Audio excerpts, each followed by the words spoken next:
whom I kind of what is known as know him personally also. That is how I'll put up. He was junior to me. So he always calls me Pankajda, like Vidhu is also there. He also calls me that way only. And I have seen him grow in terms of family and starting from where he came as a student, etc. And he has become much, much, much bigger than me. That is how I'll put up. Okay. So he is being humble. That is the other way around, you can call it. But the other way around, if you say, if you want to ask me to talk a little bit on him, I'll just say that he did his PhD in accounting from IIM Calcutta in 2014. Before that, he did his MBA in finance from Pune, as well as he has done a BBA from ICFI also. Of course, he's a BCom honors in accounting. And I won't talk other things what he has done, but the purpose is how he has grown up from a common BCom to a place where he is now. And the purpose is to show and tell the others how you can also do and make a very good career in accounting, in IIM. That is all. So I move over, or I give it to Professor Neerav. Professor Neerav. Thanks a lot, Professor Bagh, or Pankajda, as we fondly call him, right? So yes, first of all, thanks to you and other organizers for this opportunity. And when I got this invitation from Pankajda, obviously, first reaction was, come on, I'm not eligible for this. I do not deserve this. There are better people out there, right? But I had to respect him because he, as he said, right, he was one of my seniors at IMC. So what I plan is I'm going to basically talk briefly about my journey, how I landed up in accounting research, right? It was, I would say, destiny or chance, right? So I'll talk briefly about that. I'll just give a brief overview of the way, what you might have to do if you are in accounting research, some general idea about the research which takes place within the realm of accounting research, right? But I'll speak less and happy to take questions. So I'll speak for a few minutes and then I'll take your questions or comments you have any, right? So I'll try to keep my speech short. And so first of all, as Pankajda said, that I did my BCom honors accounting. I think at that point of time, I did not have any idea that I'm going to land up in teaching, right? Yes, and that was in accounting. I did my MBA in finance. Even, when I was in second year, that time I realized that, okay, teaching is a field where I might do better. But still, I had an inclination towards some finance subjects, right? Even though I'd studied accounting earlier. And when I applied to IIM Calcutta, when I was trying for my PhD admissions and I applied to IIM Calcutta, we had to submit an SOP, right? So that SOP also, I think, if I remember correctly, it was on one issue in international finance, some foreign exchange, right? I completed my 1.5 years. Still, also, I was thinking, most probably my PhD would be in some area of corporate finance. So by that time, I'd moved from international finance to corporate finance. But yes, that time I was still not very clear in mind. There's a lot of puzzle here that whether this is the right thing I'm going to do. And then, as I said, one course which I did at IMC, which actually changed my career and my life, which was a seminar course in empirical accounting research, right? And I particularly highlight this point because, even then, that particular course was not being taught in several institutes, right? Even I most probably top 2 or 3 IIMs, right? And that course was not being taught. And I'm talking about year 2008 and 9, right? So when I went through that course, and that time I realized that there's something called accounting research. By that time, all the research which I'd heard was largely in corporate finance, financial markets, right? And largely the stock market related research. It was focused on stock prices or analysts. And I did not have any clue about, what is that, right? And I liked that course so much, then I think I never looked back, right? And so I would call it a turning point. And that point of time, but I would like to repeat this again, because I mean, people are not going to do research in accounting unless they do a formal course in this particular area, because the traditional, even if you look at the PhD coursework in universities traditionally, it is largely focused on the finance related courses, right? So, I mean, even today we face that problem that when we get PhD students, most of the PhD students who come to IIM Ahmedabad, their initial inclination is towards the finance related courses, right? But then we give them an option, we give them some flexibility that, okay, we have a breadth of accounting related courses also. And if you do that, you know, I mean, it's your call whether you want to come towards this side or not, right? But it's very important to be aware of different areas in which you can do research within finance and accounting before one takes a call, you know, where he or she might do well, right? So that's very important, awareness, and that I was fortunate that time to be aware of that. And I chose that, you know, yes, accounting research would be the field in which I would be in.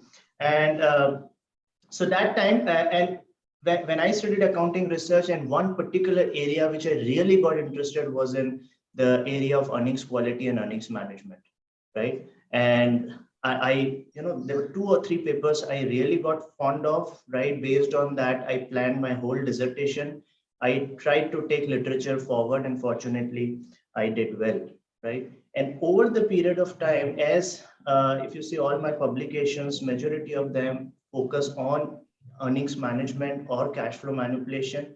And there's a natural association between, you know, corporate governance and earnings management. The governance in a firm would have an impact on the financial reporting quality, right? And that way, some of my research has also gone towards that area, particularly the executive compensation, right? So that is how I moved from being a finance guy to an accounting guy. And fortunately, IMA gives me that flexibility. So when I joined, you know, in fact, I can say that it's not about IMA, but several institutes in India and abroad, that there's a dearth of accounting faculty, right? So there are a lot of people who have studied finance and who are willing to teach finance, right? But there are very few people who have an expertise in the area of accounting research and who would bring that accounting research to the classroom, whether they are teaching the term 1 accounting course on financial accounting or term 2 course on cost accounting, right? But also in electives like financial statement analysis, right? So when I joined IIM Ahmedabad, I started teaching a core accounting course on financial reporting and analysis, which I still teach. Then I moved to an elective on teaching an elective on financial statement analysis, right? But then I decided that, okay, this is what I can do decently, but what are the new areas I want to explore? And I floated my own elective on corporate governance, which I teach to our PGP guys in the second year, right? And more recently, I have actually moved towards a related field. So governance is related to earnings quality and management, but all of these things, you know, if firms are manipulating earnings, they are basically being unethical, right? And recently there was what I call a natural progression towards teaching a course on business ethics, right? So that is what I've recently started doing since last 1.5 years.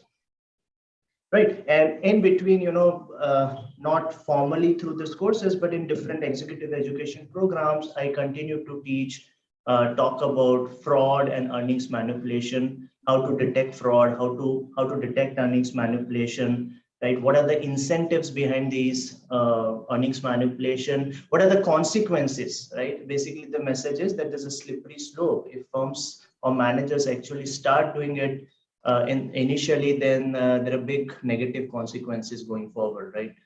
It's very tough to stop, right? And there can be, yes, personal as well as legal consequences, right? And I also teach, and given my whatever research I did during my PhD days and later on, that gave me an opportunity actually to offer a course, PhD level course on empirical accounting research at IMA, which I started teaching right from the first year when I joined, because that course was not there at that point of time. And again, the reason was because very few people earlier did accounting research and had inclination for teaching accounting and accounting research. So that's why I could get an opportunity, right? So if you are into this area, there are very few people, right? And you can make your mark, right? Not easily, but yes, you will get an opportunity for sure. And then you have to do well to capture your space, right? With this, I would also like to talk about the fact, and also Pankaj that highlighted about this, that obviously I'm not the only one, right? So there are some very bright guys in India who are actually doing accounting research right now. And one name which definitely comes into my mind is Professor Mehul Raitata from IIM Indore, right? He has been a good friend of mine and we have worked together also. I also know him personally. Yes. So brilliant guy. And I always told him that I was lucky to get papers, but you are more hardworking than me for sure. Right. And you can see the pipeline of papers he has got, published papers as well as the unpublished, and a brilliant guy. Right. So again, he had a similar kind of background, studied accounting, BCom, MCom, did CFA, right? Taught, did PhD, I think from IIT Bombay, right? And as doing pretty well. So there are other examples, and you must look up to them, right? People like Mehul. Before I come to, I just wanted to give you an idea of the accounting research, what streams are there and what kind of research you can do there, and then I'll take your questions. The other things which I want to highlight is that there are journals now, at least since the time I started doing research in this area, they're pure accounting journals, right? First of all, that is one thing, right? So there's a lot of competition. Yes, not many papers are published in those top 5 or 6 journals like Journal of Accounting Research, Journal of Accounting Economics, Accounting Review, but they are open to publishing Indian research. Okay, so when you start doing accounting research, yes, one good thing is that, which I also did when I was doing my PhD, first you should replicate the top papers, right, which have been published in this top journals, so that even most of this work has been done for the US firms and some for the, say, UK firms, right, firms in the UK. The first thing is you should be replicating these papers using US data to get an idea about whether you can handle the models which they are putting forward, right? Whether the results they propose for US, whether they can be found out for your country or, say, India, right? So that's a wonderful way to learn, which I did for sure, and it helped. And but we have to take that literature forward, right? And I found out that there are journals, particularly I would like to take names of few journals here: Journal of Accounting, Auditing and Finance, the International Journal of Accounting, Corporate Governance, Journal of International Accounting, Auditing and Taxation. You can find the names in any of the journal ranking list. These journals are definitely much more open, I would say, to publish accounting research which has been done on Indian data, right? And so if any of you thinks that the publishing opportunities are less in this particular field, I definitely do not agree, right? So there are a lot of opportunities for publication, right? And with that, I would like to give you some idea about this area of accounting research, and I'm sharing my screen now with you. So the reference is here. Feel free to go through this paper at a later point of time. Came in Accounting Horizons, which gives us a good idea about what are the things we look you can work in. So broadly, these are the fields. So my work has largely been in the area of financial accounting and governance. So the financial accounting research largely focuses on financial reporting, right? So our 3 most popular statements: balance sheet, income statement, cash flow statement, right? So when this research started, largely initially it focused on whether the accounting information which comes in this financial statements, right, has any link with stock prices. A very popular paper which all PhD students actually grow up reading, which is Ball and Brown, right? And that paper, very intuitive paper, but that was a landmark paper. We are talking about 60s, right? So simple relation between the accounting information which comes in financial statements and stock prices, right? And taking that forward, we are what I have been doing, right? So whether the numbers which are coming in financial reports, whether you can trust them. Okay, how is the quality of those numbers, right? Are managers manipulating those numbers, right? Again, if you have little bit idea of accounting, a stream of research which has been very popular in financial accounting is our profits comprise of accruals as well as cash flows, right? So which has got more information in terms of association with current stock prices or predicting future cash flows or predicting future earnings, right? So there's a lot of research been done on that also, right? And as it mentions, obviously the focus is also on analysts and analyst forecast, right? And one of the things is, which again is well known, that all these, if managers play with the accounting numbers, the one of the major intentions or incentives is that they want to meet or beat the forecasts which are coming from analysts, right? Year on year, they want to show revenue growth. Year on year, whatever EPS forecasts are coming from analysts, you want to meet or beat them. Right? And that is the most often, reason which is given is to why managers manage earnings, right? So that is brief idea about financial accounting part. Coming to managerial accounting, largely it deals with the cost information, right, which is available only with the insiders and not reported to the outsiders, right? And one of the most popular areas in this is, I don't do much research, so I'll just give you some idea, which is the stickiness of costs, right? So whenever there's a change in the scale of your business's activity or the volume you are selling, how do costs behave? So behavior of costs, right? Do costs increase in the same proportion as the sales? Do costs decrease in the same proportion as sales, right? So that stickiness of cost area, cost behavior is very popular. Transfer pricing, I will also bring in related party transactions here. Auditing, I think one paper of mine talks about that. So here we are basically talking about, say, for example, whether the quality of earnings would differ across clients depending upon whether the client is audited by a Big Four auditing firm vis-a-vis a non-Big Four auditing firm, right? So those kind of differences in terms of the audit-related consequences from the view of auditors. Also, we can bring in here other things, right? Whether auditors did well when they faced budget pressure, when they faced time pressure, right? What about the effect of auditor tenure on the quality of financial reporting? If they are with the firm for a long duration of time, where the audit quality improves or worsens, right? And there are a lot of models which have been given here to, to measure audit quality or to predict audit fees which they are charging, right? So all of these things would fall here.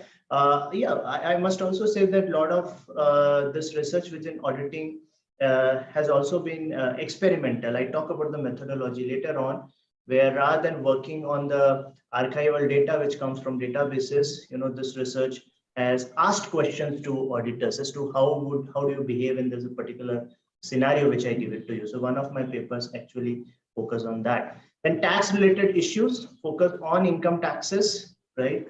And again, borrowing from the field in which I work, people have also looked at actually, say, for example, impact of whether the deferred taxes in your balance sheet gives any idea about the frauds you are committing, right? Accounting frauds, right? But there are a host of tax related issues that would fall in this gap. Corporate governance, role of board of directors, structure of the board, size of the board, board independence, right? Expertise of the board. The research in last few years has actually focused on diversity a lot, the gender diversity or the diversity of other forms in terms of race, religion, right? So that would come here. Also about the relationship between the governance and the quality of financial reporting, executive compensation, right?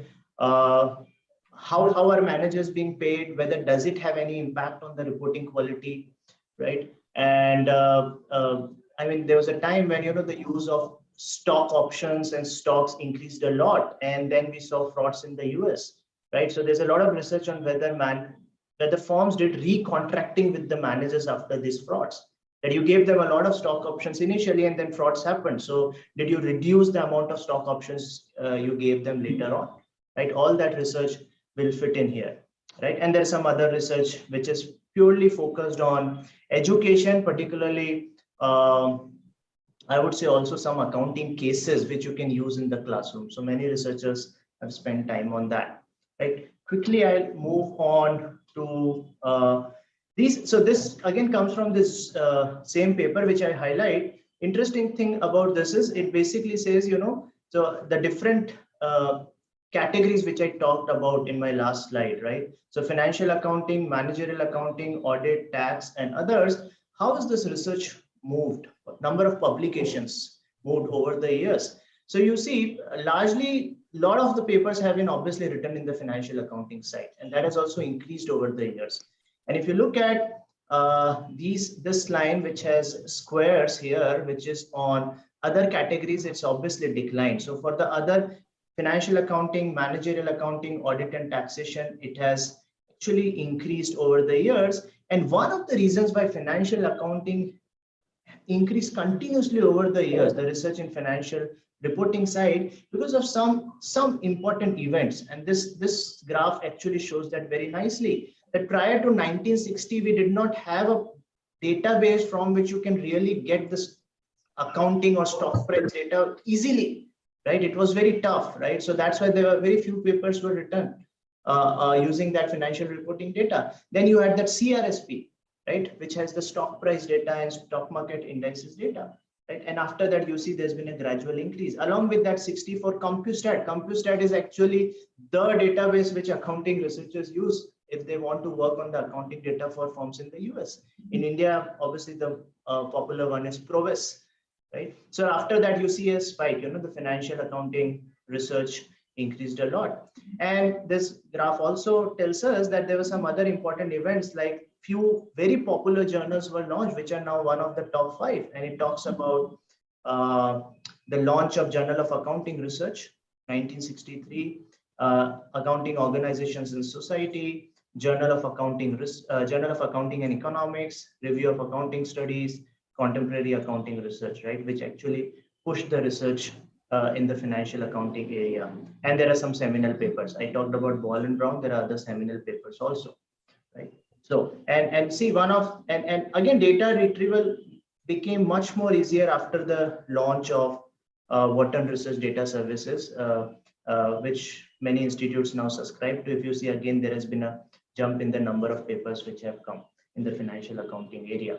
Right? Largely, you might be aware of this. This would apply not only to accounting research, but to other areas also. So I'm not going to take a lot of time, but yes, you can work on the archival data available through databases, do an empirical study, or you can do an experiments by talking to people. In our case, most of this is by talking to auditors or the CFOs, right? Or the analysts, right? That would fall under experimental, right? Yes, just quick comment that initially, because initially data availability was an issue, right? A lot of the research was, which I did not tell earlier, was normative, prescriptive. What should be done? What should be your depreciation policy? How should you be accounting for impairment of assets and so on? So a lot of the research was prescriptive, which has actually gone down over the years, huge decrease. Right? Because the data availability became easier. If you look at this post after this, the archival research has continuously increased using that data. This graph shows that trend wonderfully, right? Going from normative to positive research, what we call, right? Looking at the data and then publishing your findings. Okay. I'll skip this, and you see the scope is huge. Yes, the competition is there, but the good thing is even this top 5-6 journals are publishing a lot more papers over the years, right? And obviously there are just not about top 5-6, even beyond that, there are some good journals in accounting area, and you can target those journals if you plan to be in this particular field, right? That's all. I took more time than what I thought. Happy to answer any questions you have for the remaining 4-5 minutes. Yeah. Thank you very much, Professor Neerav. Yeah, question, please. Gagandeep. Yes, Gagandeep. Anju. Yeah, Gagandeep or Anju, anyone else also. All are welcome. Let me ask a quick question Yeah. to Professor Neerav. So modern technologies have come in these days with heavy data mining and text mining abilities and stuff like that.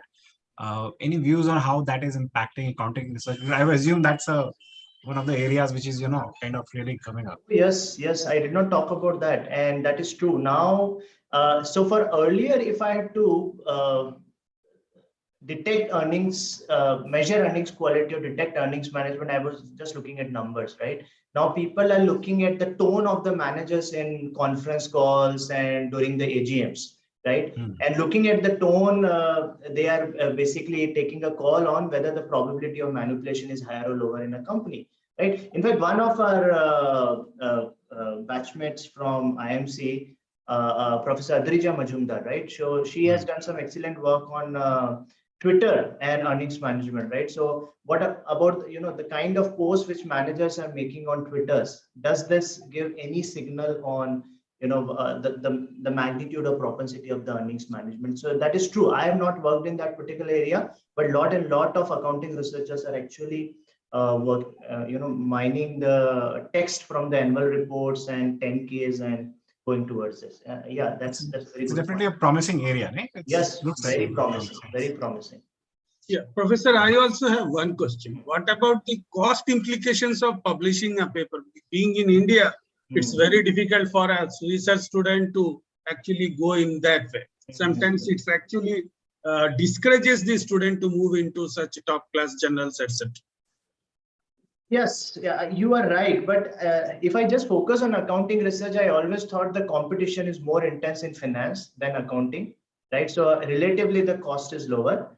But even if there's a cost, the thing is, if you want to teach at a good institute, you cannot run away from it, right? So an institute like IIM Ahmedabad, and that must be true for other top institutes also, that if you are not publishing, you are not going to survive, right? First 3 years are going to make or break your career if you want to teach at top institutes, right? So at IMA, for example, yes, you have to be great teacher.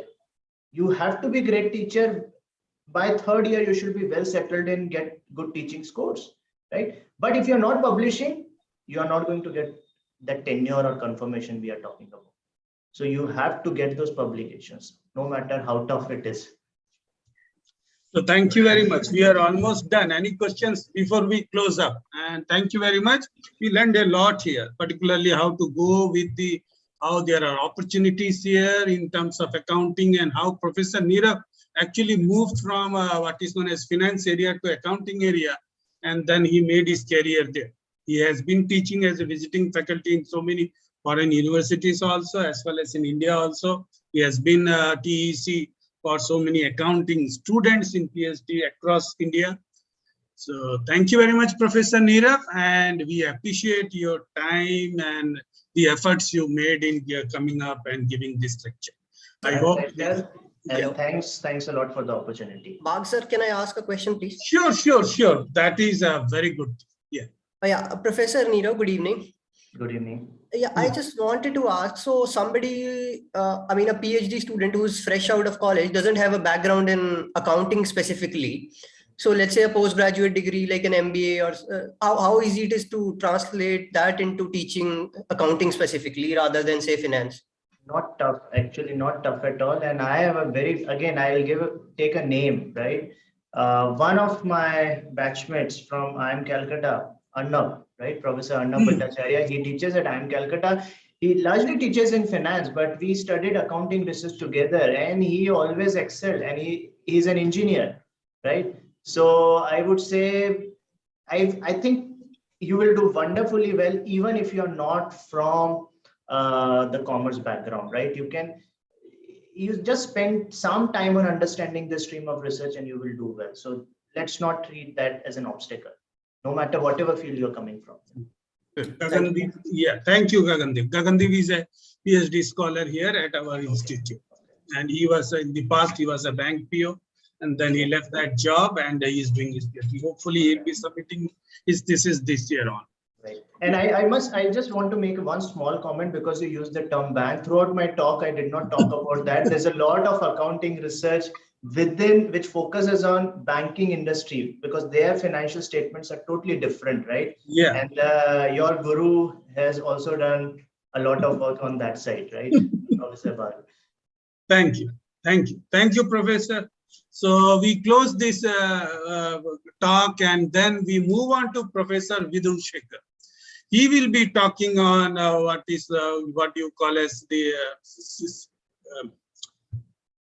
CBDC, digital currency.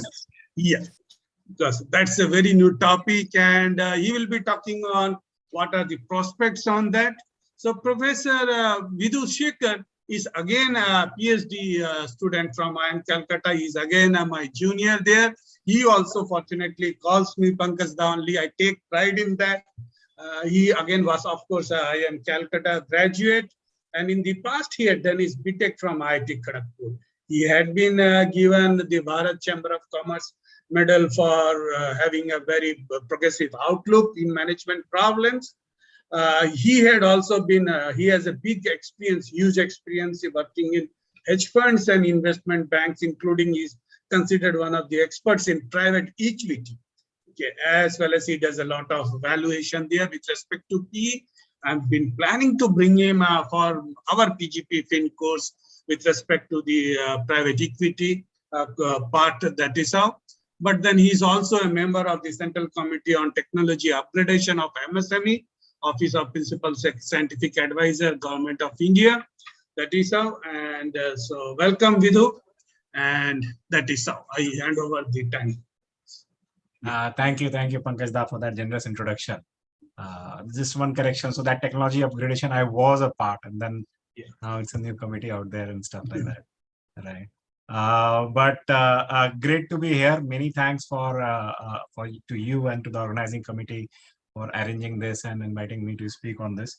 It's really amazing to interact with you guys out here on the platform, and I'm especially excited to follow Professor Neerav after his accounting research part, because actually a lot of fintech, and which is what I'm going to speak upon, central bank digital currency, relates to a good chunk of accounting pieces, including cryptocurrencies and CBDCs, because at the end, these digital currencies and cryptocurrencies are inherently linked to ledgers, right? The blockchain is a decentralized ledger, and ledger is what ledger goes on to accounting itself in that sense, right? So there is an alternative theory which says that currency came from ledgers. So actually accounting came first, and then came finance and economics, right? So, or economics and finance, rather than the other way around. But that's our alternate theories. Today we are going to talk about specifically about in digital currency on central banking digital currencies. They're making scope and possibilities, which is an area of strong interest for current world possibly, and there are geopolitical angles to it as well. China is there and wants to have its own CBDC as the dominating currency of the world, and we have the US, which would not like to happen that to dollar and stuff like that. So big stuff and a mouthful topic as well, making scope and possibilities, and limited time. So let me see to what extent I can do justice to the topic itself. So to start with, just a global map of what is happening in the CBDC space. It's a color-coded map, so you see activity across most of modern world is there. Africa is so Africa is a kind of a stark thing, So among the few countries which have launched digital currencies, African countries are out there, and several countries, of course, are not doing much in that space. But otherwise, overall in the world, either some research or some pilot or some proof of concept is taking place in the CBDC state as well, right? Interestingly, there are a couple of countries which launched it and then canceled it as well, right? So it's not that straightforward, right? So we have Ecuador, which was the first currency to issue, first country to issue a digital currency, and then was actually gave it up because the usage was not that high. So did Denmark, So Denmark also had this currency and then decided that it was not worth the trouble at all to go through CBDCs, and it was not serving any specific purposes. So they also canceled it, and they are now back into the bracket of researching and doing something about it, right? So it's not as straightforward as it would appear in the overall scheme of things. Nigeria is one place which has got e-Naira, which is a proper digital currency, which is still functioning digital currency in the space. But there too, the primary purpose of the digital currency is not well fulfilled, which was digitization of the economy. And you see, cash usage, and you see on the graph on the left side, the cash usage has not come down despite introduction of INARA, and it's actually gone up, right? Other places who are experimenting, and China is a separate story, but ex-China, whosoever is experimenting, including Bank of England and Eurozone and stuff like that, everybody feels that will take some time to stabilize, do something about it, and have a mass scale adoption, right? But the interest is significantly there, interest is significantly there. And of course, it is led by the existence of cryptocurrencies and the amount of things that are happening in cryptocurrency space, right? How is it linked? What is the benefit that will actually accrue with CBDCs? Does it make sense at all? That's something that we will see in our talk today. But before going on to that, let me quickly actually have a very small refresher on blockchain and cryptocurrency, right? So blockchain, which is the central technology of the cryptocurrency, is basically a decentralized global ledger system, right? So all these words are very important. Ledger, of course, is the base part of it. It's a ledger. Ledger essentially is a record of transactions. So record of Bitcoin transaction is a Bitcoin blockchain ledger that we have, right? Decentralized and global. So it's at a global level. We didn't had any proper functioning global ledger prior to blockchain coming in. You can argue that the SWIFT system that does all the international transaction was a kind of a global ledger, and you'll be correct onto that. But there are some complexities on that side in calling it a proper global ledger. The blockchain that came into existence with Bitcoin in 2008 by Mr. Satoshi Nakamoto was the first continuous functioning and fast functioning global ledger, so to say, right? So what this Mr. Satoshi Nakamoto, and he's still anonymous, we don't know who this guy is. So we owe the biggest innovation of, possibly the biggest innovation in currency space of this century, or at least till century till now, to the guy who is anonymous, right? And just came up with one research paper, and bing, we had cryptocurrency coming into existence. So what he did was he combined what is known as simple linked list in computer language. So linked list is basically list linked to another list, linked to another list. So list became the block, and linked to each other became the chain. So that's a blockchain. He combined that, and this is not a difficult concept from the computer part of it, algorithm part of it. This is taught in class 12 level. So we combine that technology of a linked list with cryptographic encryption. Again, something which is not a new technology. It has encryption per se has existed for long, but the modern encryption itself has came in 1970s, 80s onward, right? There have been ongoing research. It has become more sophisticated, but not a new piece to it, right? And the most important part was cryptographic puzzle game. And this is the cryptographic puzzle game, which is now known as mining. And we'll talk a bit more about it in a short while. But he combined these three aspects and developed the digital decentralized currency, right? So it was a combination. So that is also kind of innovation, combining a couple of things innovatively, kind of a thing. But in terms of technology, there is no, I mean, what you say big, what you not say big, that part aside, but no big innovation that went into this concept coming into picture per se. All right. From there, we launched in 2008 cryptocurrencies. Prior to that, each nation state having one single currency. So we have, let's say, what I don't know, 60, 170 countries in the world. So that many currencies, maybe close to 200 currencies. Now we have 6,500 cryptocurrencies in existence, right? So it's almost like world was waiting for one global ledger to happen to innovate left, right, and center on currency. The currency ki barish hogi, so to say, in the sense. And we have 6,500 cryptocurrencies in existence today. All right. There is, and I will keep highlighting this again and again, there is the key connect between a ledger and a currency. In some theoretical strands, the currency is essentially nothing but a unit of account used in the ledger. So you can use the existing unit of account. So let's say I use rupee to write on the ledger, or I can simply use my own unit of measurement for accounting and link that unit of measurement to some other currency. That becomes a new currency of that ledger, right? So the currency comes into existence with ledger, not with blockchain necessarily, right? So using this smart deployment of encryption, then on this ledger, of course, there is a smart deployment of encryptions. And that is how Mr. Satoshi Nakamoto was able to achieve trust on the underlying ledger, that they would not be corrupted, what will be recorded in this, would not be hacked, and so to say other aspects would come into the picture. So the trust on the ledger was done through encryptions. Not that it's not hackable. There are a host of incidents where it has been hacked and stuff, but he was successfully able to instill some trust into this ledger.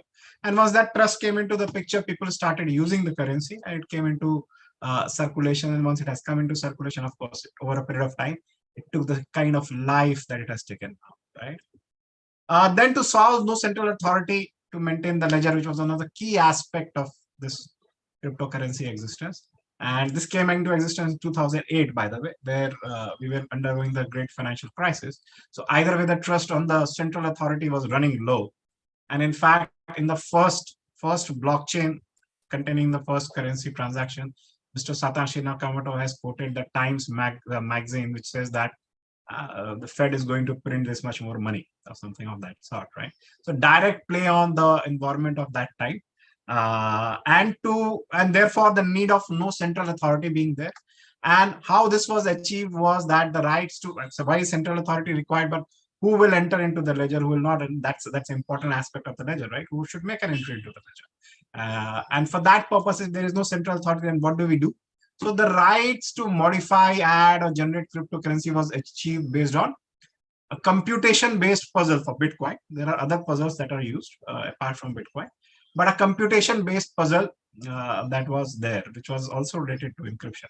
So you do this kind of encryption, this will require some amount of computation. Whosoever does it, and the larger consensus approves it, is able to modify and add to the ledger, and the currency keeps on circulating in that sense, right? And this became known as the mining reward, right?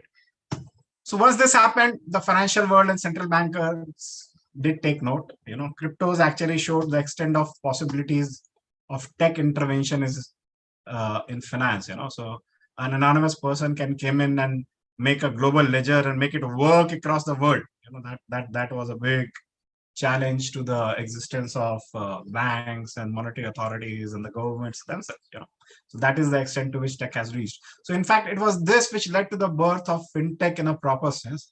Prior to that, what was being done was more termed as e-finance, right? So from that to fintech, which is more emphasis on the tech word that came into existence, and everybody started experimenting around this, right?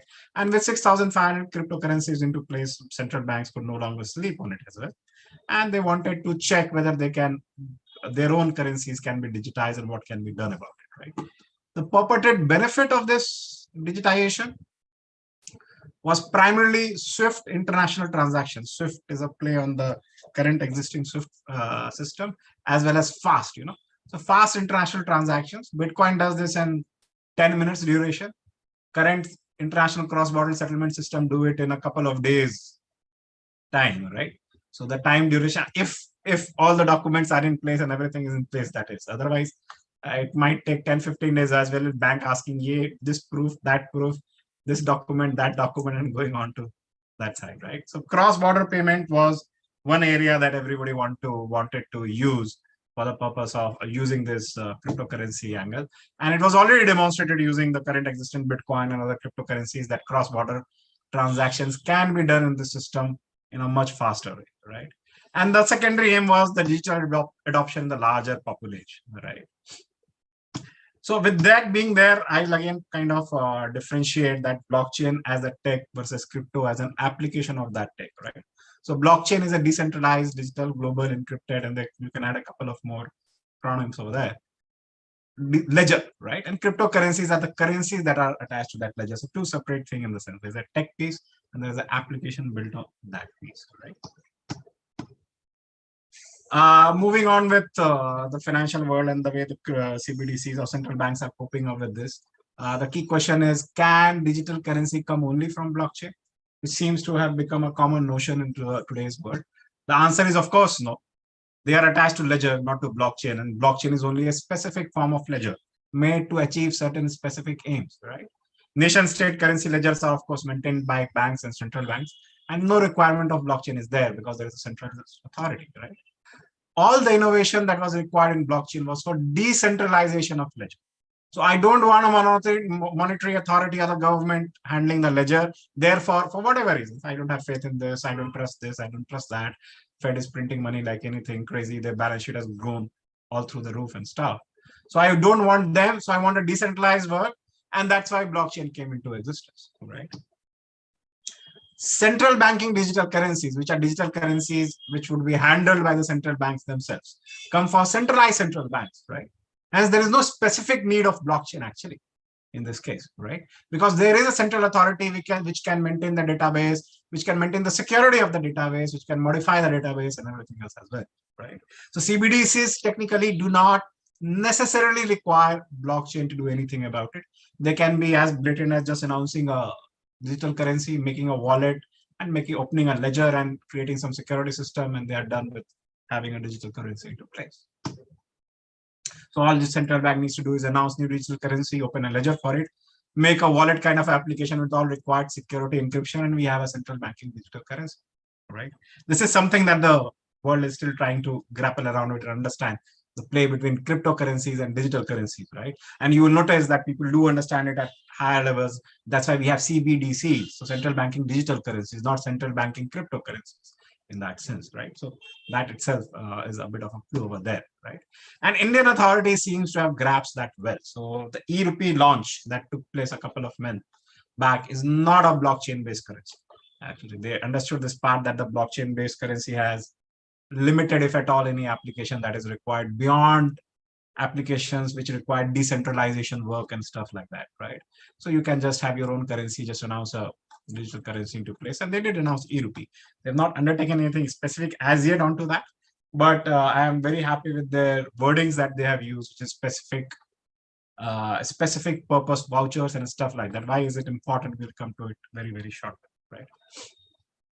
So that's on the digital currency. What I wanted to convey on this part is that blockchain and cryptocurrency or digital currency are two things, and central banks can have digital currency. In fact, it's advised that they have digital currencies which is not based on blockchain. You do not unnecessarily want to complicate without any use arising out of it, right?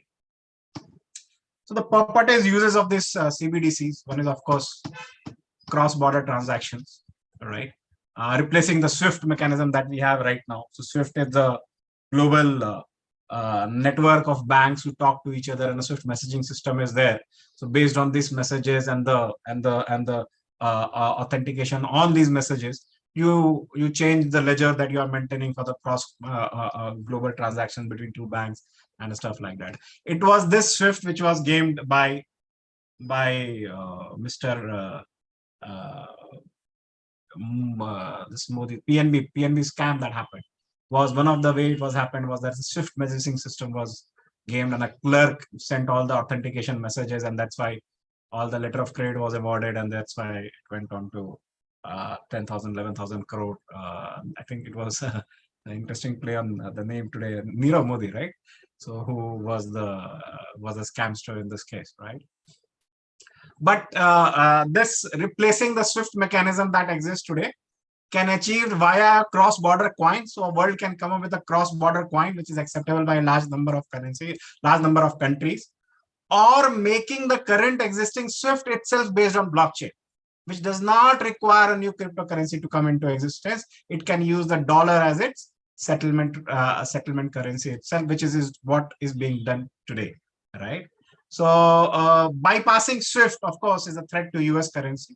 If their settlement starts happening in a new digital currency and a blockchain, that would actually be a threat to the current global order. And of course, that's why China wants that. And China that's why is one of in the forefront of trying to have a CBDC based on blockchain, not just CBDC or for digital currency, but they want a CBDC based on blockchain so that they can try and capitalize on this and try and make that a global settlement currency per se, right? Adding blockchain to SWIFT, of course, preserves the current global order. So US wants that. That's why you will see while US is doing some research here and there, but there has been often comments from them that we don't need any central banking digital currency. Dollar is good enough for us, right? Because anything of that sort emerging might start as a concept threatening the dollar hegemony that we have currently over here. So US is almost averse to any CBDCs currently, right? So that was on cross-border. And we saw that it can be done via cryptocurrency route or via blockchain route. So not necessary to have a cryptocurrency per se. All right. The other uses is digitization of the economy, right? But India has already achieved it via UPI. So you don't really need a digital currency to do that, right? Rupee is almost a digital currency now. So UPI achieves fund transfers in 5-10 minutes, and US cross bank transfers will take 3-4 days even today, right? And even the countries which have brought in digital currency have seen higher digital transactions, but no fall in cash currency as well, which is very similar to the experience in India, right? So the need of a digital transaction as well as a cash in the system is either way going to be there. So again, something that is not really being solved by CBDC to any new extent. So you have a UPI, you do it. So why do you want to go to the headache of launching a new currency to achieve the same thing, which can be achieved by a simple good application as India has built, overall stack that it has built. So if existing currencies can itself be digitized and SWIFT can use blockchain itself to digitize cross-border currency transfer, what are CBDC really required for that, right? So, and the most interesting use case is of actually a CBDC. It's not necessarily a blockchain CBDC, but a digital currency in a pure form is actually subsidy coins. So targeted subsidy coins, that's the real game changer, right? And that's why I say that I'm actually happy with Indian government and the RBI that when they come with e-rupee, they were very specific about using it as a special purpose vouchers, right? So how does this vouchers can work? Many ways. You can actually introduce a Annapurna coin on this platform of e-rupee, and the ecosystem can require no existing currency and can provide for the food subsidy targeted specific food subsidy to as a subsidy coin in itself, right? Or any other targeted scheme. You can have fertilizer subsidy, scholarship, etc., that comes into place in there, right? So how will this work? I'll quickly present a quick chart on this, and that will be the end of the presentation. So subsidy ecosystem demo. So what it does, what is the purpose that we are doing with a digital currency now? So what we are doing is we are creating a subsidy coin out of it, which is for a specific purpose only. So we create an Annapurna coin, and what you can do with that Annapurna coin is you can buy only food based on using that, right? What is it required to make Annapurna coin out of it? So you create a wallet. You of course announce a ledger opening or a e-rupee platform. You create a wallet on the e-rupee platform, have all the KYC security, etc., that is required on the wallet. That is not something big, already technologically achieved in that sense. Not that great thing to do, a great challenge to overcome, right? And in this wallet, government provides fixed and Annapurna coins transferred every month to everyone in that sense, right? And this Annapurna coin can be used to buy only specific food items from a food basket. So let's say 5 top food items, they can be bought using this Annapurna coin, right? And this can be done at any shop. No necessity of designated shop as we have today, POS system and designated PDS system, right? How does this work? Those who desire to use the coin for buying food, they approach any shop, buy anything, sorry for that spelling mistake. So buy anything from a basket of food with prices fixed for them by government in Annapurna coins. Wallet is then used to pay in Annapurna coins, which are stored in the shop's own wallet. So you have a seller's wallet, you have a buyer's wallet, and the seller wallet stores this transaction into itself, right? And thus the shop itself or the shop owner itself can use now this Annapurna coin to go to government warehouse and buy further food for the selling purposes, right? Shops can then approach the warehouse to buy similar food items from them using Annapurna coins, right? So using that coin, they can buy it from the warehouse. And warehouse can give them, let's say, 20% extra food for the same price, for example, right? And all these prices are, of course, fixed by the Annapurna coin itself by the government for a specific basket, right? And that extra food that is received by the shop against those Annapurna coin, in effect, becomes their margin as well, right? And then government periodically keeps sending grains as required to the warehouse, right? And the amount of Annapurna coin held at warehouses can actually determine what kind of demand is coming from which areas. Accordingly, you can keep on fulfilling these needs in a centralized system itself, right? What are the benefits of this? A, it's simple and targeted. So if I give subsidy in rupees, I want to give for food subsidy, I have no control on where that rupee can be used. It can be used anywhere. It's fully fungible and stuff like that. While if I give a targeted coin, which can be only used to buy foods, I can be sure that only food is being bought and not shoes are being bought from there, right? And those who don't need food to buy foods from that point, their currency lapses, right? So those who need, they use it, and they use it for a specific purpose only, right? And then there is end-to-end accounting. Start-to-end accounting is there in the Annapurna coin system. There is no leakage that comes on the accounting itself, right? And no exchange for this rupee is also required. It can be a closed ecosystem loop in itself, right? And more importantly, it can be off balance sheet financing of the food subsidy. So this all financing, there is no, so when you do a rupee transfer to someone as a subsidy, that rupee goes into your fiscal deficit, right? How to account for the Annapurna, it kind of becomes an off balance sheet. Not that it would not be in the radar of economists to understand what is the deficit at the country level, but definitely it's an off balance sheet financing of the same food subsidy. Right?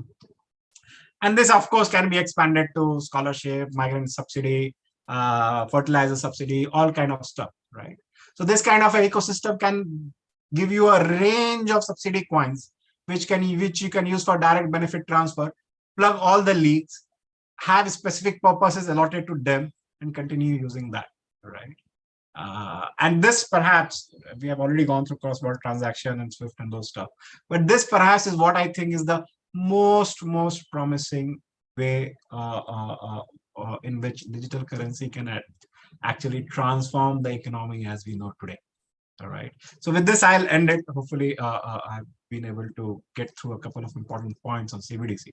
Back to the map, you can see Canada and China are the two big ones which are trying blockchain-based pilots, specifically China, and we have already discussed what are their reasons for that, right? So with that, I end my small talk on the CBDCs. So over to you, Pankaj. I'm open to questions, of course. Yeah. Thank you, Vidhu. Just wanted to say that a lot more participants are actually watching us directly through the YouTube streaming. They have not been allowed to join here in the Zooms like that, just to ensure that no Zoom bombing takes place. Thank you very much for this nice talk. And in fact, I also came to understand a lot of things in this factor. Yeah, any questions? Yeah, please. Anyone? So this is a tough topic and people will start thinking what to ask. That is how we do it. That is how. Those who are actually expert in fintech, they only will come forward and ask questions. But thank you very much, Vidhu. And I have a question for Vidhu. Yeah. So this is very nice presentation and I learned a lot, something new for me. I was just surprised at how Nigeria is not a big economy, right? How could they do it? Right. So essentially the interesting part is that there is no big deal in CBDCs actually, right? What happens is that central banks are very concerned about stabilities, and which is out the way it should be actually. So they do not dare to take the steps very fast in that sense, right? And the smaller countries, of course, have their because they are smaller, their stakes are relatively lower. So their tendency to do this kind of experimentation is slightly higher, right? So that's why I think Nigeria was able to come up with this kind of a digital currency, and it's also in circulation as well. So it's at least from a proof of concept point of thing in real world, Nigeria has demonstrated that this can be very well be undertaken. The use of this is of course still something which is not really coming out that well as of now. All right. So thank you, Vidhu. Yeah. Hello. Yeah. Sir, I wanted to ask a question. Yeah, Professor. Sure. So you're talking about targeted subsidies, but I mean, the groups that these subsidies are usually targeted at, do you think they have the level of technological sophistication to be able to process these? I mean, these kind of transactions, or I mean, deal with the currency that is that is not in their hands to be. Yeah. Absolutely fair question, but we have gone through a sea change in last couple of years in terms of digital adoption, really. And what is being asked over here is actually just having a wallet attached to you, right? And that wallet can even be a biometric optionalized. So you just need to do nothing but go to a shop and either do a Paytm kind of a transaction. So barcode is there, barcode done. Or if that is also not something which is, or that gets too sophisticated for some people, you can simply have a fingerprint biometric analysis and automatically the wallet transaction takes place. So at user end, the technological adoption required is not too significant, especially with the way current systems are actually working. Fine. So thank you, Professor Vidhu. We very much appreciate your time and the patience you took to come up with such a nice talk. And thank you very much again. So thank you very much, Professor Neera. Thank you very much, Professor Vidhu. And then now we move on to another talk being given by Sri Saji KV, who is a Deputy Managing Director in NABARD Bank. He's also, he actually is a agriculture graduate, postgraduate, that is agriculture postgraduate, as well as he has done his PGDM from IIM Ahmedabad. Okay. He is currently the DMD in NABARD since May 2020. Before joining NABARD, he actually was working in Canara Bank for around 25 years. And one of the last project which he completed was amalgamation of Syndicate Bank with Canara Bank. Before that, he was even the chairperson of India's largest regional rural bank, Kerala Grameen Bank. He currently also is ex-officio director in so many cooperative banks. And his current talk, again, he's also a PhD student of IIM Kozhikode, that is. Okay. So I welcome him to the talk. His talk is on rural financial institution and equitable development, that is. So Sri Saji, welcome to the talk, and please. Yeah, you are on mute. Yes. Yeah, so I think I am audible now, right? Yes. Yeah. So thank you, Professor Bagh, for that nice introduction about me. Of course, you are sitting in my home state, rather than Trivandrum there. Yeah, I just wanted to add that so many may not be present here in the Zoom, but all of them are kind of not been allowed to do a Zoom bombing, but they are all watching through what is known as YouTube streaming. Yes, that is so. Yeah. So I'll be making a small presentation. Of course, I was traveling a lot, then I couldn't resist attending this Pan-IIM conference. And that too, the current theme I understand is the responsible business for sustainable development. That's what the theme I read in the website. Actually, so NABARD does sustainable development. Actually, since its beginning in 1982, this year, incidentally, we are celebrating 40th year or 4 decades of our existence. We, right from the start, were promoting sustainable development. So now it has evolved. Sustainable development has evolved. Nomenclatures have changed. Now responsible businesses are getting added to sustainable development. Yes, any business which is which wants to be in a large scale manner, in a sustainable manner, we have to take care of the nature, the environment as well. So accordingly, now what I did was that when I was asked to present, then I thought, okay, rural financial institutions are very important entities in the financial sector of the country. Still around 30% of the people are not having access to banking, formal banking system. That's why, even though financial inclusion is there, but the real access in terms of credit is not there for almost 30%. That's a data which NABARD has churned out in the NAFIS survey, the first edition. The second edition is now on. So now I'll be sharing the presentation now. Yeah, I'll try to share. Yes. A small presentation I have made. I think you can see my laptop. Yeah, I can see your laptop, but yes. So rural financial institutions and equitable development. So I understand the previous presenter was talking about the central bank digital currency, and then targeted subsidy was one of the things which I heard towards the end, because I joined at around 6:55. Yes, we are doing the targeted subsidy program. Yeah, this is not covering the whole screen. Oh, okay. I'll do that. Now? Yeah, now it's perfect. Yeah. Yes. So in fact, we are doing the targeted subsidy program through the biometric, which he was telling about, the Aadhaar, which is ubiquitous now. So, and on December 23rd this month, rather, our Prime Minister will be now crediting directly to almost 8 crore of the farmers at the next installment of the PM Kisan Samman Nidhi, that is around 6,000 rupees. So, what I want to say is that now our country has advanced, but still there are people who are not having formal access to this financial system, the real access. So now banks, yes, we understand that they are promoting economic development. There are quite a linkage between the spread of banks and economic development. So I'll be directly going to that.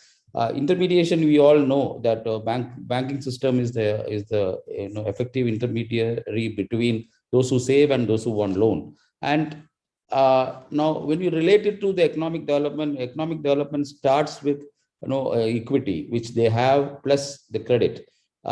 They do some activity leveraging whatever they have and then improve upon their income and also provide jobs.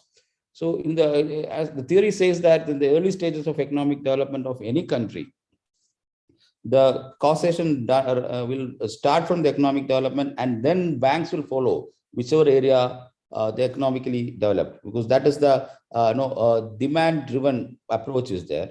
So it is a passive role where banks will not take any active role. Wherever economic development has already happened, banks will be going there and setting up their shop. But there is a leading role, that is supply leading relationship, where banks will be proactively setting up shops in those areas which are not developed, and then actively providing services to them. And that experiment in India we started with the nationalization of the bank, and then the promoting the rural branches in the country. So that is what India followed, but I'll come to that later. So as the economy develops, so then the causality may change. Now, then the demand-driven approaches will start. That is what the banking sector deepening will come, because already banks are there. Then they will diversify into a lot of other products which are in need due to the economic development, which have already happened. So from the supply leading, which is demand broadening. Now it will be it is a deepening exercise they'll be doing. And now there are empirical evidences in the literature. I also had a chance to glance through the literature, and I saw that there is a strong supply leading relationship between banks and the development, that is the aggregate output. So when the banking sector becomes more efficient, the country will be able to distribute its scarce resources in a most productive manner. That's what the empirical evidence also says. And there is a strong Granger causality between banks and development. So based on the past experience, we can predict that the banking sector development will lead to economic development. That forecast also we can do. And this is more prominent in developing countries than the developed ones, because in the developed ones, the demand-driven approach is which is there. Now, coming to the equitable economic development, there are certain theses. We can see the theories for that.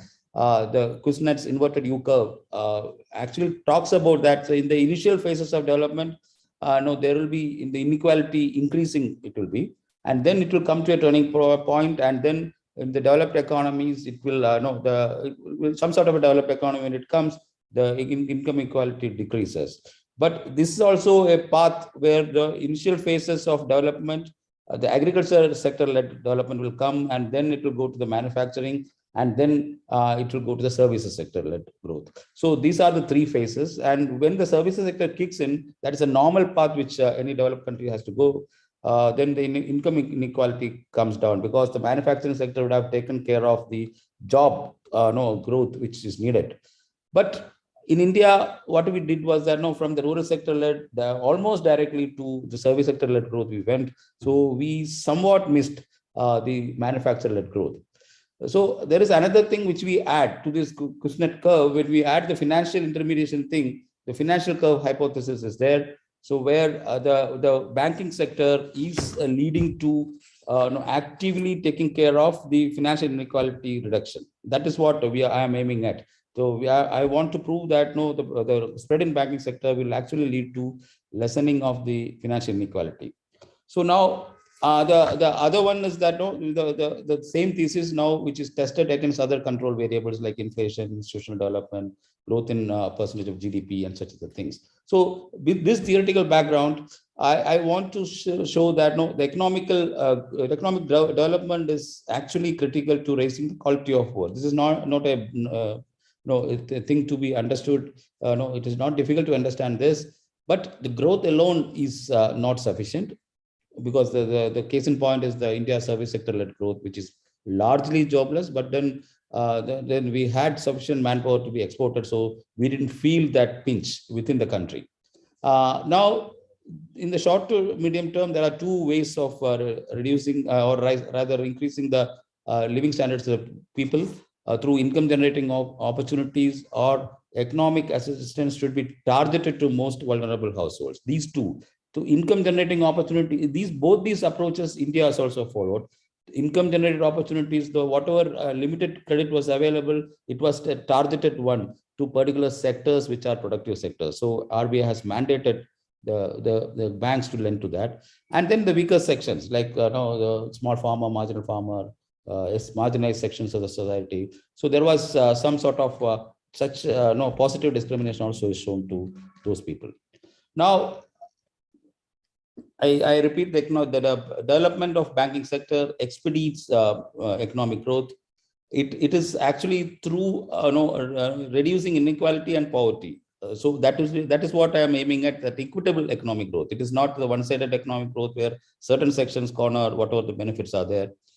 And the economic growth development actually strives to distribute the resources and improve the per capita income. Per capita income is a function of total income divided by number. So even skewness in some income in certain sections also may give a wrong figure, because it's a statistical calculation which we are doing, or the arithmetical calculation.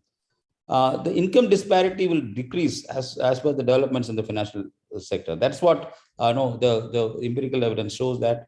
But in the middle and low income countries, there are evidences that inequality surges as financial sector develops further, because of mostly jobless growth which they have exercised. They have found, because the underemployment and excess employment in this particular sector in India, that is seen in the agriculture sector or the rural sector particularly. So now coming to the rural finance, the supply leading relationship, as I said earlier, we followed that from 1969 onwards, where as a policy, we decided that we have to expand the availability of credit, and then the range of products which are available also, because to different sectors, RBI diktat are there that certain sectors, certain type of products to be given, like for agriculture, KCC products should be there. And even in fact, it was actually spoon fed to the banks, even though it was a board function to decide which product they should vend. But then RBI spoon fed these banks to go for specific products. And the credit is, of course, for agriculture sector is very important. That is in the initial stages of development, where it will enhance technology adoption, increase the productivity, and such other things. And then for that, we have various agencies, because it is a one size fit all approach that we didn't follow. We tried to follow a multitude of the financial system, multi-layer approach we have done, including the mightiest of the commercial bank like SBI also vending rural products. And then a specialized institution like regional rural bank is there. Cooperatives were always there.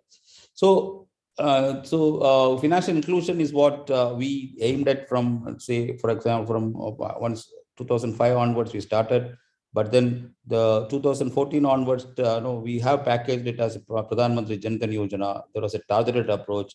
Now, out of 6 accounts, new accounts opened in the world, almost 4-5 accounts are coming from India. That to that level we went to at one stage.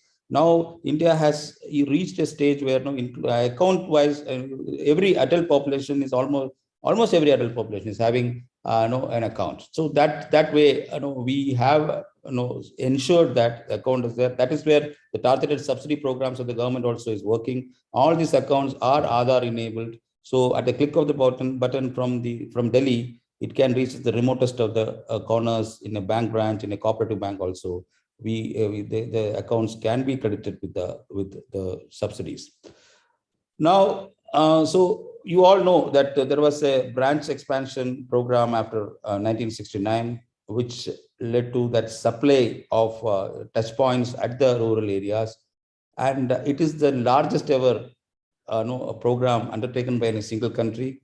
And the RBI licensing policy during that time, for every one branch to be opened in a bank center, 4 rural branches need to be opened in unbanked centers. That was the criteria that led to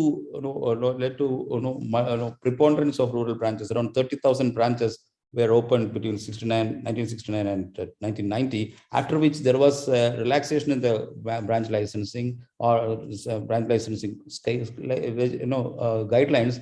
Consequent to that, there is a reversal also has happened. We'll come to that later. So during those period, if you see that concurrent with the branch expansion program with a lag, we have there are empirical evidence that India significantly reduced rural poverty. Maybe after 10 years of this program, we started reducing the rural poverty, and other variables like economic performance, poverty elevation policies, credit programs didn't show that linear relationship, but branch expansion program has shown linear relationship. This is what the equitable growth which a rural financial institution is aiming at, or whatever the function, the result of that. That's what I am aiming at. Now, as I said earlier, there are different types of banks for rural credit, including the commercial bank having rural branches, then the regional rural bank, short-term credit cooperatives, long-term cooperatives are there. Within short-term, there is a 3-tier system is there, where a state cooperative, district cooperative, and PACs, and that is the primary agriculture credit society. So now, if you see that put together, rural branches 35.6%. So if you see, almost 68% of the population is in rural areas. So, but then 35% of the branches is in rural. Yes, there is a problem there, but then because rural areas are widely, geographically, it is wide area is covered. So, and plus, if you add banking correspondents and other touch points, because now technology enabled banking is there, and RBI's recent branch licensing policy has the policy of opening banking outlets where up to 4 hours a day and 5 hours a week, 5 days a week, if it is there, that can be treated as a branch. Now there is no concept of a branch in a bank. It is only a concept of a banking outlet because of the technological advances. So 35% of the rural, this itself is a significant achievement considering the vastness of the country. So now empirical evidence for poverty reduction due to bank credit. So now branch is there and it has to lend. If you see the rural CD ratio of most of the places, the CD ratio will be upwards of say 70 to 80. Most of the places, except maybe Northeast. So that means that no banks are doing their important function of credit dispensation. So consequently, along with the branch expansion, the share of bank borrowing from banks also increased from 0.3% to 29%, while the money lenders, which are the traditional lending sources for rural areas, it fell drastically from 61 to 16%. So there is an empiric. So that clearly shows that the branch-led poverty reduction program has reached the first stage of their aim. And after 78, their poverty declines were pronounced because that was a lag. Once the credit has to grow, and then the poverty reduction will happen. But after 90, when the licensing policies changed, again, the inequality increased. There are empirical evidence for that. So poverty reduction was very pronounced in those states with lower initial stages of development. So that way, poor states got the benefit of rural poverty reduction at a faster rate due to branch expansion. So I have done a correlation analysis with the CD ratio and different parameters, including the state, with the net state domestic product. What we have seen is that increase in bank branches will lead to increase in per capita net state domestic product. There is a significant correlation with the CD ratio, which is a function of the proportion of credit to the deposit in that particular area. Credit deposit ratio has significant impact upon the poverty reduction and increase in net state domestic product. So net state domestic product will manifest as income. So poverty reduction per capita, that too in rural area, there is a significant correlation. And then literacy, the awareness creation, which banks have done concomitant with the financial literacy program. So awareness increased, and it played an important role in the increase in the NSDP. And then there is a reduction in poverty also is happening. Now, one important thing is the regional imbalance in rural credit. If you can superimpose with the development parameters, you can clearly see that wherever the development has happened, regionally the credit is now getting skewed to those areas. So of late, maybe last 10 years, we are seeing this, the regional imbalances are increasing. 46% of the credit is now cornered by southern part of the country.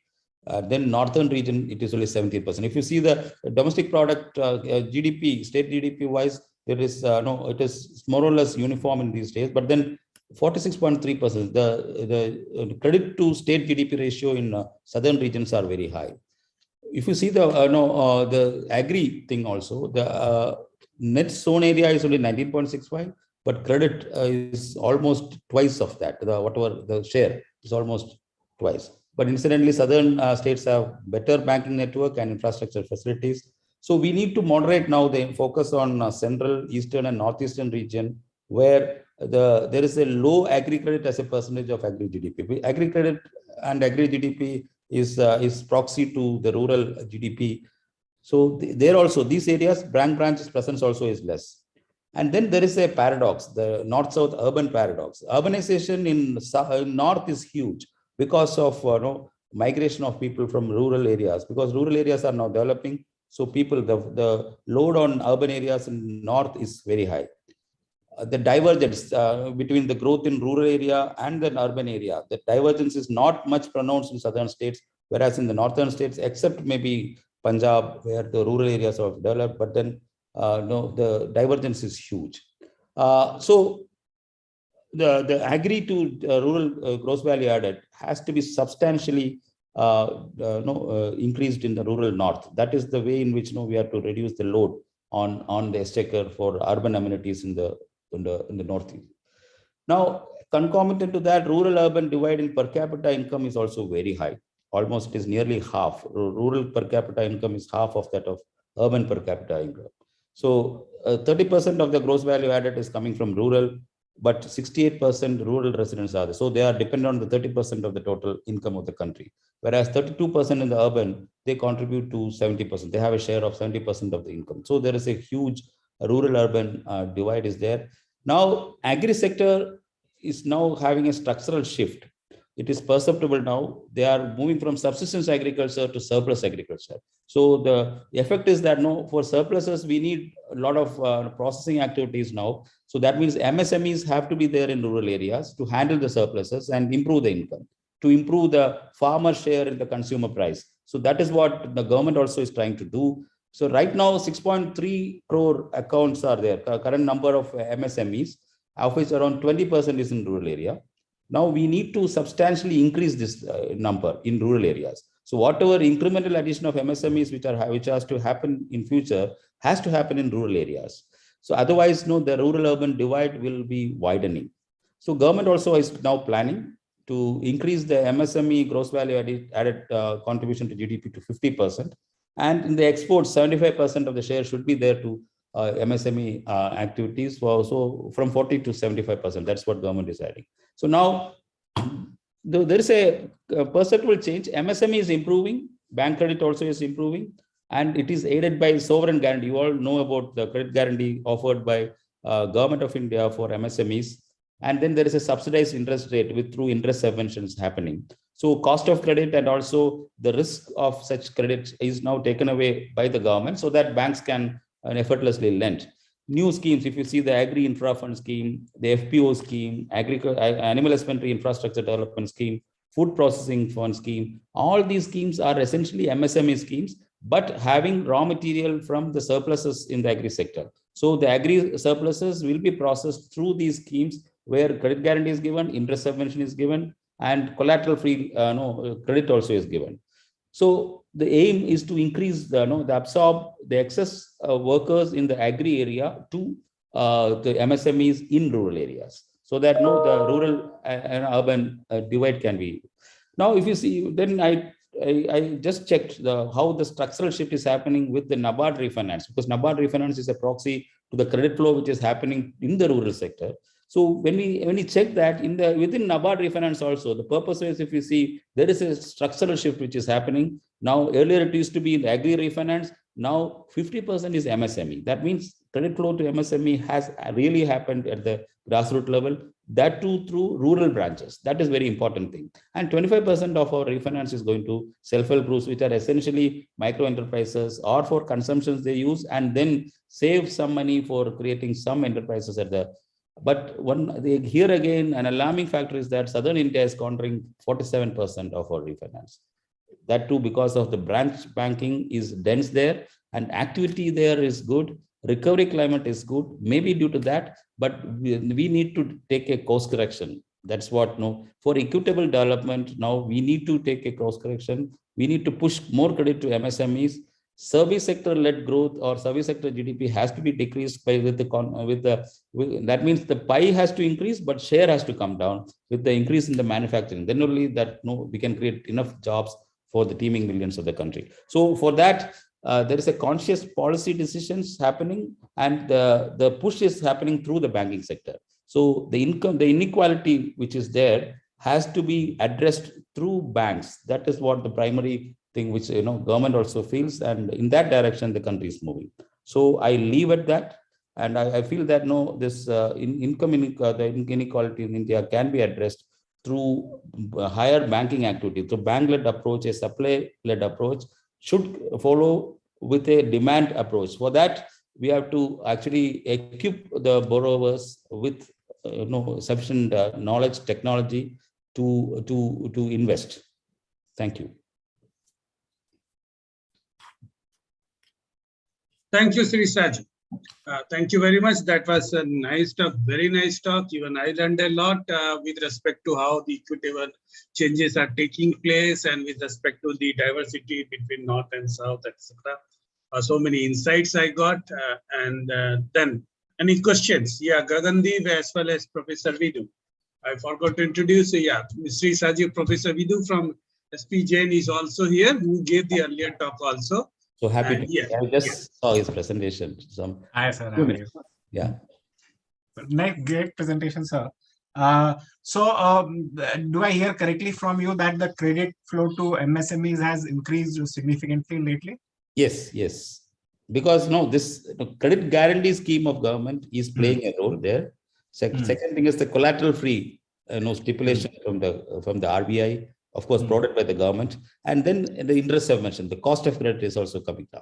Correct. So these three factors are helping. But now that is the supply side. Now demand side has to come. They have to come up with the sustainable enterprises. That is the problem, because cheap credit is available or easy credit is available should not translate into greater NPAs. So that also is now seen. The trend of NPAs in MSME is also increasing. That is increasing. That was actually going to be my next question. How is it translating on the default side? Are we seeing stability over there, or? No, actually there is default is going up. Some restructuring, because COVID has come in handy for banks to restructure, because they can take pretext of the COVID and restructure. But going forward, I suspect maybe in the next 2 years there will be the credit cost for the banks. Credit cost for the bank is a function of the provisions they have to make for the NPAs. So that will go up. The credit cost going up means their profits will come down, bank's profit, and the balance sheet problem may come. But then now banks are getting adequately capitalized through tier 2 bonds, tier 1 bonds, without depending on the government, because now they have got enough profits right now. So they are now preparing for that next cycle of higher NPA. So I think financial sector will be able to withstand that. And of course, with the 60 or 70% of the financial sector assets are with the public sector, that means there is always government to bank upon for such banks. Right. So might get tough, but should be able to manage that. Yes, probably. Yes. Okay. Yeah, Gagandeep, any question or anyone else? Yeah. So, sir, how do you see things going forward with the reversion in interest rate cycle? And I mean, you're saying that credit offtake to MSMEs has improved recently, but going ahead with the increase in defaults perhaps and interest rates rising in the economy, how do you see that going forward now? Yeah. So right now, if you see the bank's balance sheet, because of the lower interest rate regime, and then whatever treasury profits they were there, they have already harnessed those treasury profits. The share of treasury profits in the total profit of banking sector has gone up. So now, when the interest rate reversal happens, first it will be the treasury, because there will be capital depreciation happens. So they have to do the mark-to-market valuation. So that count, it will be negative for the banks. And then whatever COVID effect is there, now we have postponed that effect. Actually, through the regulatory forbearances given, right now the profits which are shown is the restructured assets getting debited, the interest is getting debited and credited to the profits. With some provisions, of course, 10% provisions they are making, but still that may not be sufficient. Maybe going forward, next to say second half of next year onwards, we may see spike in NPAs, but banks are also conscious about that. So they are closely in touch with the customers. But then these are all difficult times. So we have to see. But my prediction is that second half of next year, it will be tough for the banks because of the interest rate reversal first, then the NPA problem. Yeah, Sri Saji, I also have one small question. Which one you think will be playing a bigger role, regional rural banks or the cooperatives?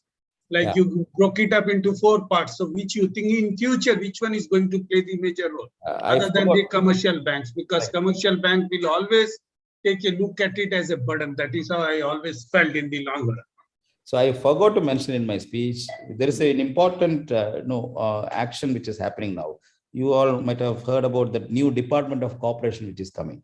The Cooperation Department has been formed in the central government, and it is headed by the second most powerful minister in the central government, that is Mr. Amit Shah ji.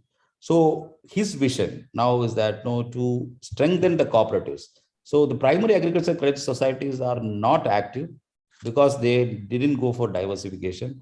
So government foresees that there may be some setbacks in the commercial banking sector and to some extent rural banking sector. But then if you see that the effect of COVID was less in the agri sector. The agri sector was the only green shoot in the country's economic growth with a near 4% growth, where some sectors were having negative growth as well. So PACs, the primary agricultural credit societies, need to be technologically enabled. So government is coming out with a massive scheme for 3,000 crores for computerizing this, which will be now within another 6 months that will be done. So rural sector led growth is what government wants. And for that, if at all the current financial sector in institutions, if they fail, cooperative structures should be strengthened, because now cooperative sector is now in a space where they can take off. So that technology augmentation is going to happen. Yeah. So thank you very much. Just one quick thing. Yeah, please. But the pandemic has surprised us positively on the NPA side, isn't it, sir? But it is actually a postponement of the problem which has happened. It is not bankers know what is the real balance sheet issue now. You have to see now the NPA percentage. You add the restructured assets also to that to arrive at the stressed asset ratio. If you see that ratio, it is slightly alarming. Okay. So thank you. Thank you. So thank you, Sri Saji, for this. Thank you for your thank you for the time also. Thanks. Yeah. Yeah, and thank you, Professor Vidhu, for being there from the very beginning and asking a lot of questions. Thank you, Agandi, for being there and asking a lot of questions. Thank you, Swati Kumari also. Thank you very much, Atul. And I also thank the Pen IIM host being there from the very beginning and ensuring that this line acts excellently. And I also thank all the viewers who are actually watching the YouTube streaming, and that is up. So because all of them have not been allowed to come here to avoid the Zoom bombing, that is up. So thank you very much, and thank you. We close the talk. That's all. Thank you. Thank you.